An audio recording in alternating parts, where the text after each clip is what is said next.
하루는 경상도 할머니 세 분이 모여서 이야기를 나누는데 내용이 이렇습니다.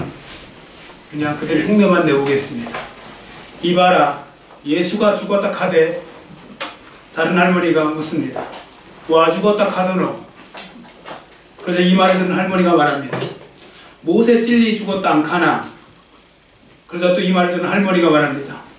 에구 내 삼아 얄궂은 머리 풀어 헤치고 댕길 때부터 알아봤다.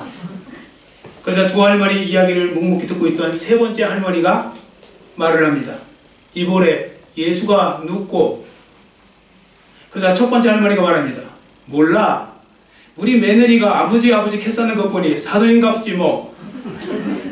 그러자 이 말을 들은 세 번째 할머니가 묻습니다. 그러면 사돈 어른이 죽었는데 문상은 갔더나? 첫 번째 할머니가 말합니다. 어데? 안 갔다. 니 왜 안 갔노? 그러자 첫 번째 할머니의 대답이 너무 재밌습니다. 내 삼아 검은 옷까지 다 준비해놓고 갈락했는데 예수가 사흘 만에 도로 살아났다 해서 안 갔다. 오늘은 기독교 절기 중 가장 기쁘고 즐거운 날이니 이렇게 유머를 해도 뭐 다른 생각 마시고 기쁨으로 받으셨으면 좋겠습니다. 왜냐하면 마지막 할머니 말씀이 은혜가 되잖아요. 내 삼아 검은 옷까지 다 준비해놓고 갈락했는데 예수가 사흘 만에 도로 살아났다 해서 안 갔다. 예수님이 살아나셨는 줄 믿습니다. 그렇습니다. 우리 구주 예수님께서 사망 권세 깨뜨리시고 죽음에서 부활하신 것입니다. 그래서 부활절은 기독교 절기 중에서 가장 축복과 소망이 넘치는 절기가 되는 것이죠. 여러분 기억하시기 바랍니다. 역사상 가장 기쁘고 즐거운 소식이 있다면 단연코 예수님께서 사망 권세를 깨뜨리시고 죽음에서 부활하셨다는 이 소식인 것이죠. 왜냐하면 만일 예수님이 부활하지 못하셨다면 예수님이 지신 십자가도 헛된 일이 되어버릴 것이기 때문에요. 그렇지 않습니까? 여러분 예수님께서 왜 십자가에 달려 죽으셨습니까? 우리를 죄에서 해방시키고 죄의 삭신 죽음에서 해방시키기 위해서 십자가에 달려 죽으신 것입니다. 자, 그럼 여기서 한 가지 생각해 볼 것은 우리를 사랑하신 예수님께서 우리를 위해 기꺼이 십자가에 달려 죽기는 죽으셨는데 만일이나 죽음 가운데서 다시 살아나지 못하셨다면 어떤 결과가 벌어지게 될까요? 그것은 한마디로 예수님께서 죄의 문제를 해결 못하셨다는 뜻이 되는 것입니다. 해결하려고 마음먹고 죽기는 죽으셨는데 결국은 해결하지 못했다. 그런 의미가 되는 것입니다. 왜 그렇습니까? 죽음이라는 것은 죄값으로 오는 것이기 때문에 그렇습니다. 그러니까 만일하나 누군가가 죄의 문제를 해결하였다면 그는 죽음의 문제를 해결했다는 의미도 또 되는 것을 우리는 기억하실 필요가 있습니다. 자, 그런데 예수님께서 안타깝게도 우리 죄를 대신 지시고 죽기는 죽으셨는데 다시 살아나지 못하셨다면 예수님도 죄의 문제를 해결하지 못하셨다. 이제 그런 의미가 되겠죠. 자, 그러면 예수님만 바라보고 살았던 우리는 어떻게 될까요? 대답은 너무나 분명합니다. 원래 예정대로 영원한 죽음을 맞이하게 되는 것입니다. 우리는 원래 영원히 죽을 수밖에 없는 존재였죠. 왜? 죄 때문에요. 우리는 죄인이기 때문에 누구나 할 것 없이 다 영원히 죽을 수밖에 없는 그런 존재였습니다. 그런데 예수님이 그 문제를 해결하지 못하셨으면 그냥 우리는 원래 죽기로 예정되어 있는 것처럼 우리는 그런 죽음만 기다리면 되는 것이고 또 결국은 이렇게 영원한 지옥으로 떨어지게 되겠죠. 자, 그런데 너무나 놀랍고 감격적인 것은요, 예수님께서 십자가 사역을 성공적으로 이루셨다는 것입니다. 성공적으로 마치셨다는 것이죠. 예수님이 지난 시간에 말씀드렸습니다. 예수님이 돌아가시기 전에 마지막으로 하신 말씀이 뭡니까? 다 이루었도다. 십자가 사역 성공했다. 그 말씀입니다. 자, 그럼 예수님의 십자가 사역이 성공했다는 의미는 뭘까요?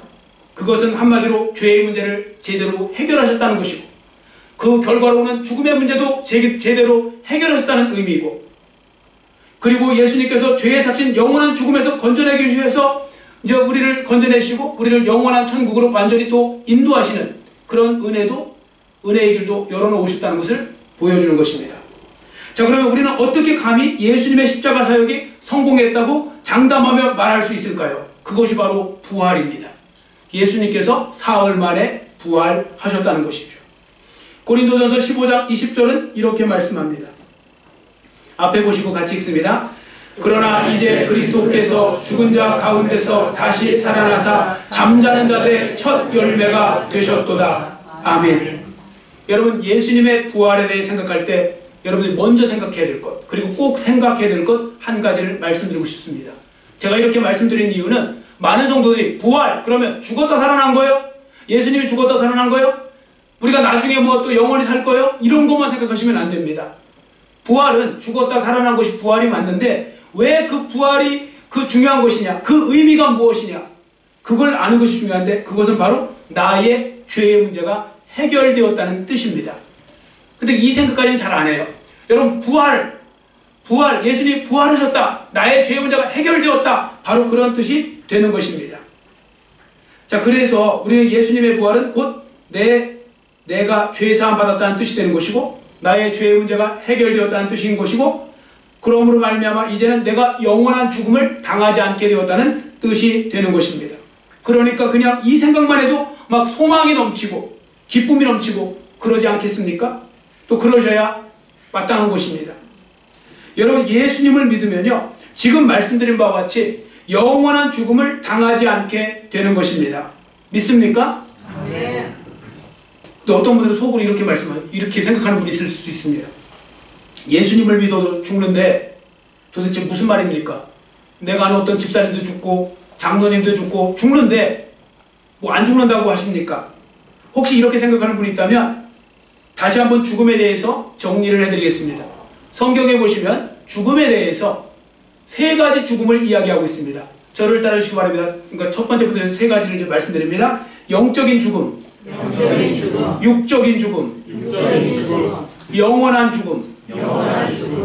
예, 이렇게 세 가지의 죽음이 있습니다. 먼저 영적인 죽음이란 무엇이냐? 하나님과 분리된 상태를 말하는 것입니다. 원래 인간은요, 하나님을 바라보고 하나님 안에서 살게 되어 있습니다. 하나님을 기반으로 해서 살게 되어 있는 것이죠. 여러분, 꽃이나 나무가 땅을, 흙을 기반으로 해서 살듯이, 물고기가 물을 기반으로 해서 살듯이 인간은 하나님을 기반으로 해서 살게 되어 있습니다. 왜냐하면 인간의 그 창조됐을 때 보면 하나님의 생명, 하나님의 생기를 통해서 창조된 유일한 영적 존재이기 때문에 그런 것입니다. 자, 그런데 하나님부터 떨어져요? 그러면 이미 죽은 것입니다. 그래서 이것을 영적인 죽음이라고 하는데요, 영적인 죽음에 있는 사람들이 그대로 이 땅을 살다가 몇십 년 살면요, 육적인 죽음을 당하게 되고, 육적인 죽음을 당했는데 그때까지도 죄의 문제를 해결 못한 사람, 하나님께로 돌아오지 않은 사람은 영원한 죽음을 당하게 됩니다. 그게 바로 지옥 인생이 되는 것이죠. 자, 영원한 죽음을 당하게 되는 것입니다. 참고로 성경에 보시면 이 영원한 죽음에 대해서 육적인 죽음과 구별하기 위해서 둘째 사망이라는 표현을 썼습니다. 둘째 사망이 있습니다. 자, 요한계시록 2장 11절 앞에 보시고 같이 읽겠습니다. 귀 있는 자는 성령이 교회들에게 하시는 말씀을 들을지어다. 이기는 자는 둘째 사망의 해를 받지 아니하리라. 아멘. 여기 보면 둘째 사망이 나오죠. 둘째 사망. 둘째 사망이 있다는 말은 첫째 사망도 있다는 말이겠죠. 그런데 우리 성도들은 둘째 사망의 해를 받지 않는다는 말은 첫째 사망의 해를 받는다는 말입니다. 그래서 우리 예수 믿는 사람하고 예수 믿지 않는 사람들은 다 이 땅에서 첫 번째 사망인 육신은 죽는 겁니다. 죽어서 몸이 썩기도 하고 다 이제 흙으로 돌아가는 것이죠. 그러나 둘째 사망은 받지 않습니다. 둘째 사망의 해를 받지 아니하리라. 자, 이 말씀과 짝을 이루는 말씀이 또 하나 있거든요. 성경에 보시면, 자, 히브리서 9장 27절 같이 읽겠습니다. 한 번 죽는 것은 사람에게 정해진 것이요 그 후에는 심판이 있으리니. 아멘. 한 번 죽는 것, 즉 첫 번째 죽음, 이 육신의 죽음은 다 한 번 다 정해진 거라는 겁니다. 다 죽게 된다는 것입니다. 그러나 그 후에 뭐가 있습니까? 심판이 있다는 겁니다. 하나님의 심판이. 이것을 가리켜서 첫 번째 사망이라고 합니다. 그러니까 여기서 무서운 사실은 육신이 죽으면 다 끝난 것이 아닙니다. 많은 사람들은요, 인생을 살 때 힘들 때 이렇게 말합니다. 죽으면 끝나지, 죽어버리지, 죽으면 끝나니까, 다 끝나니까. 안 끝납니다. 여러분, 함부로 죽으시면 안 됩니다. 특히 예수 믿지 않는 사람들은 함부로 죽으시면 안 됩니다. 죽으면 끝나는 게 아니고 그게 영원한 지옥을 불러들이는 것입니다. 하나님의 심판이 기다리고 있으니까요. 그 둘째 사망이 바로 무엇인가 하면 하나님의 심판에서 낙오된 사람이 영원한 지옥으로 떨어지는 게 바로 둘째 사망이 되는 것입니다. 자, 그럼 누가 둘째 사망을 당하겠습니까? 죄의 문제를 해결받지 못한 사람이에요. 자, 그러면 저와 여러분은 어떻게 될까요? 당연히 우리는 둘째 사망을 받지 않습니다. 예수님을 믿는 사람들은. 왜냐하면 예수님께서 저와 여러분의 죄를 위해서 십자가에 죽으셨고 그 죄의 문제를 완전히 해결해 주셨기 때문에요. 다 해결받은 것입니다. 그래서 예수님의 부활은 단지 예수님 한 분만의 부활이 되는 것이 아니라 예수님이 여러분과 저의 죄를 위해서 대신 지시고 십자가에 죽으셨잖아요.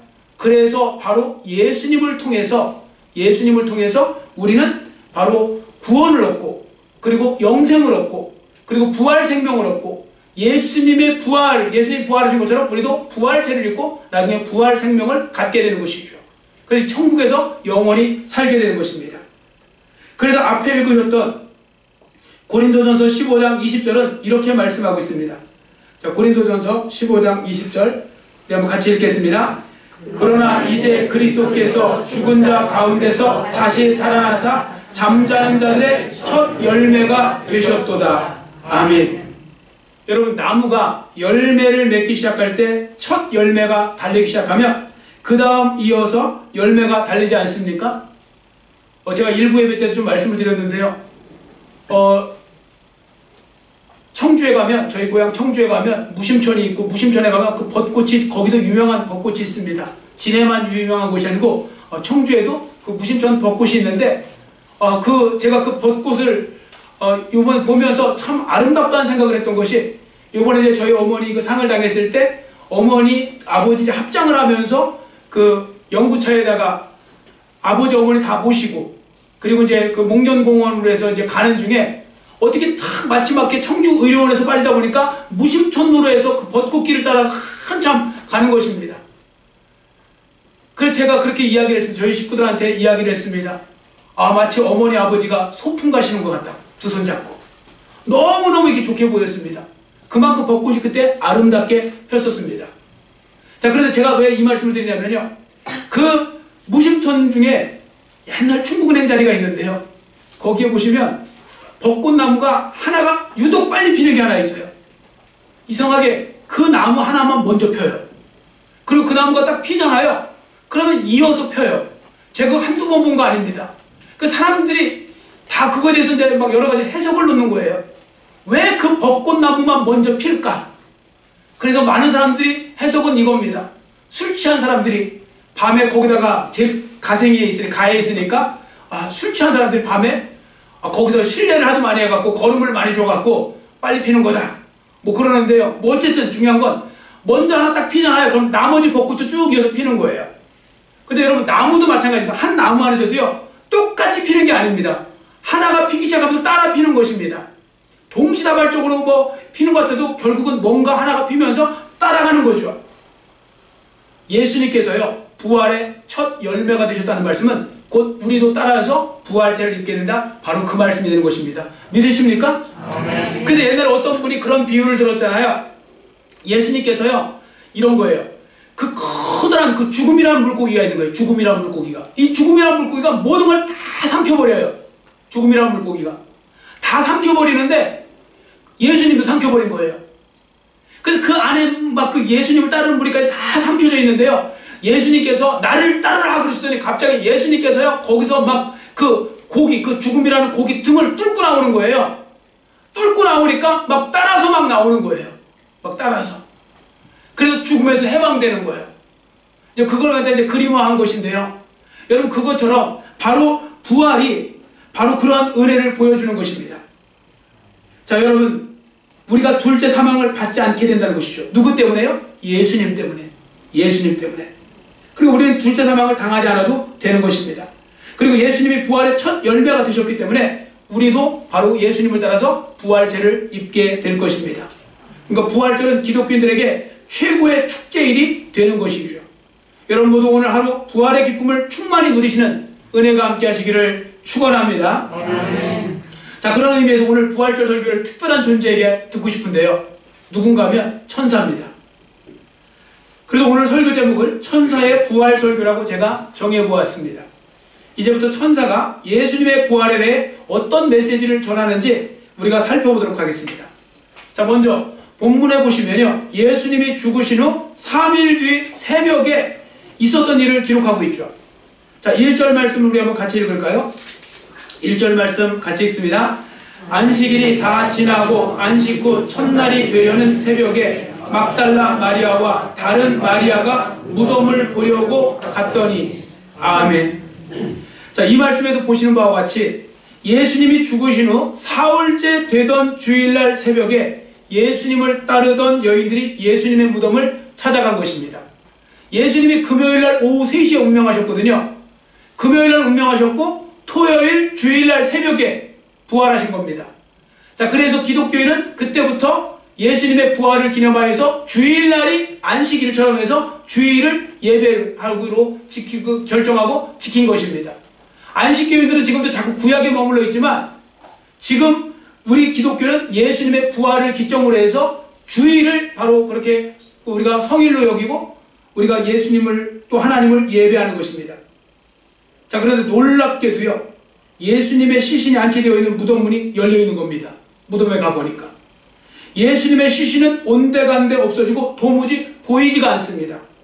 대신 하늘에서 내려온 주의 천사가 자신이 굴려놓은, 천사가, 그 돌을 누가 올려면 천사가 굴렸다고 분명히 말씀하고 있습니다. 그 무덤 입구를 커다란 돌로 막아놨거든요.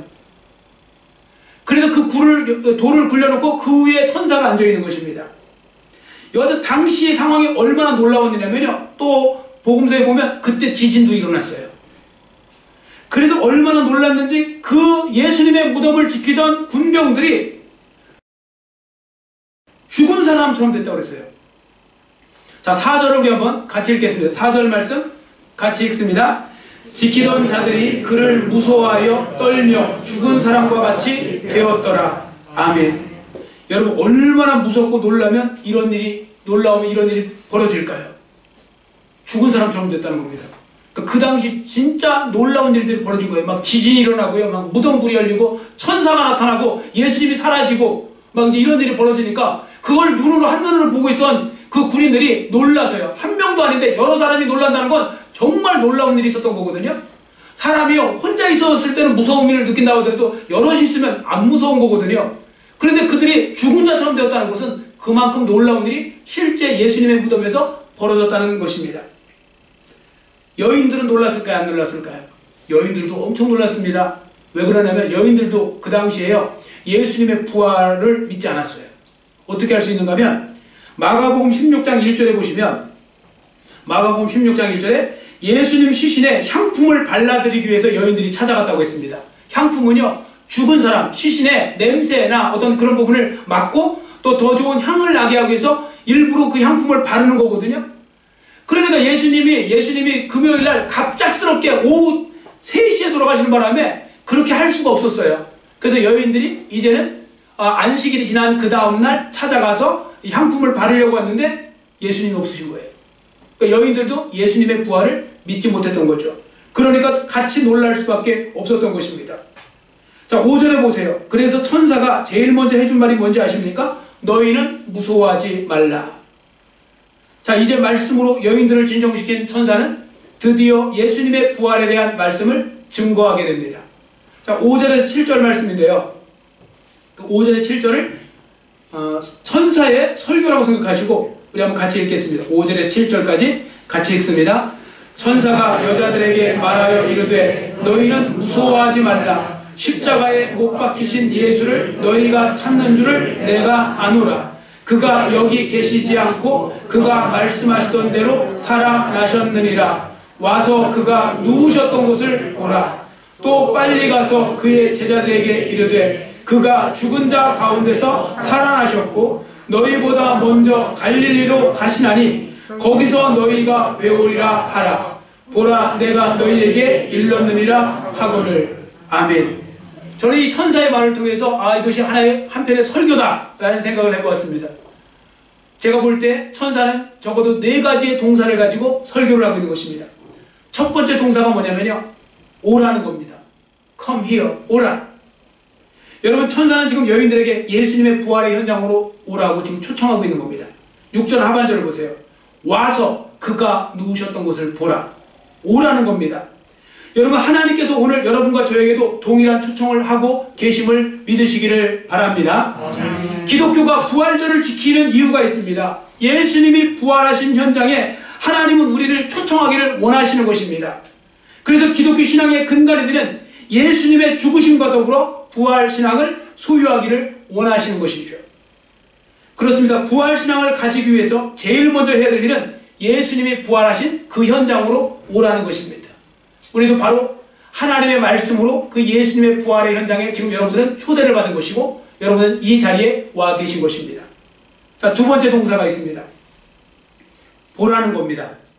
보라. 6절 끝부분을 보세요. 그가 누우셨던 곳을 보라. 와서 딴 거 하지 말고 보라는 겁니다. 자, 그럼 뭘 보라는 걸까요? 예수님이 누우셨던 그 자리. 그가 누우셨던 곳을 보라고 했으니까 예수님이 누우셨던 자리를 보라는 거잖아요. 그럼 왜 천사가 이렇게 자리를 보라고 했을까요? 저는 여기에도 몇 가지 의미가 있다고 생각합니다. 첫 번째는 무엇인가 하면요, 예수님이 누우셨던 자리를 보면서 너 자신이 얼마나 큰 죄인이라는 걸 깨달으라는 것입니다. 왜냐하면 예수님이 왜 거기 누워 계십니까?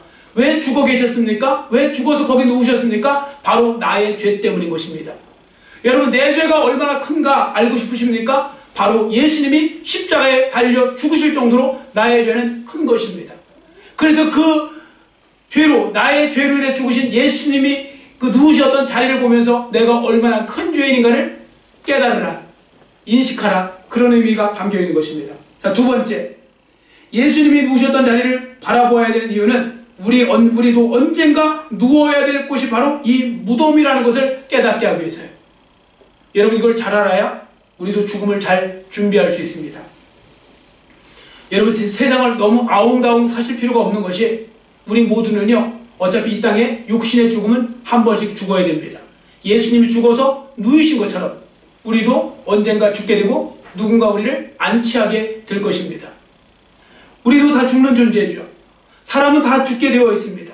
조금 늦게 가고 빨리 가고 뿐이지 안 죽는 사람 없습니다. 자, 그런 부분에 있어서 우리는 죽는 존재라는 것을 보여주는 거고요. 자, 그런데 보면 예수님의 무덤은 왜 빈 무덤이 되었을까요? 예수님이 부활하셨기 때문에 빈 무덤이 된 것이죠. 예수님이 실제로 부활하신 것입니다. 그래서 예수님이 누우신 빈 무덤을 보라는 이유 중에 가장 중요한 이유는 바로 뭐냐면 예수님께서 부활하셨다는 것입니다. 예수님의 무덤은 빈 무덤이다. 이 말은 예수님이 부활하셨다는 거죠. 여러분, 다른 종교 지도자의 무덤은 다 있죠. 여러분들 불교도요, 특히 동양 뭐 이런 데 뭐 라오스니 뭐 이런 데 막 가잖아요. 이 동남아 쪽 가면요, 어떻게 다 이렇게 나눠놨는지, 석가모니, 그 석가모니의 그 치아 같은 거, 뼈 같은 거 다 골고루 나눠갖고, 저는 석가모니가 불쌍해 죽겠어요. 이 나라에도 이빨 하나 있고 저 나라에도 이빨 하나 있고, 그 이빨 하나 넣으면 거기가 최고 또 대단한 사원이 돼서 그렇게 하고 있는데요. 여러분, 그들이 이빨을 자랑할 때 우리는 빈 무덤을 자랑합니다.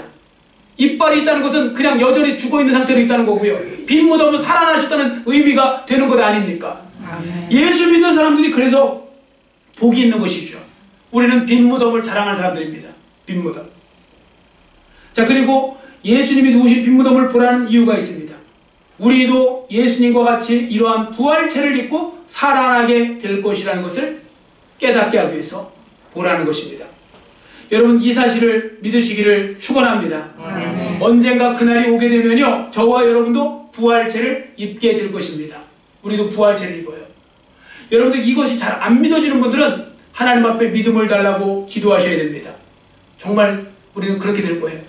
예전에 제가 쓴 책에도 뭐 거기 이제 그 기록을 해놨지만요, 여러분들 뭐 그런 거죠. 애벌레 막 그런 벌레에서요, 막 나중에 막 나비도 되고 막 그러는 거 보면요, 신기하지 않습니까? 전혀 다른 존재로 변화되잖아요. 여러분, 우리도 부활체 입는 거 사실 당연한 겁니다. 또 당연하게 그렇게 될 거고요. 나중에 가서 후회하지 마시고요. 여러분들 지금부터 큰 믿음을 가지고 여러분들이 부활신앙을 가지고 살아가시기를 축원합니다. 그 다음 세 번째, 가라는 동사가 있습니다. 천사가 말하는 가라. 가라는 해야 할 일 하라. 그런 말입니다. 자, 첫 번째 해야 될 일은 뭐냐면 우리가 매 시간마다 우리가 예배를 드릴 때 또 매 주일마다 예배를 드릴 때 우리가 부활의 감격을 갖고 부활 신앙을 가지고 우리가 하나님 앞에 예배드리라 그 말씀입니다.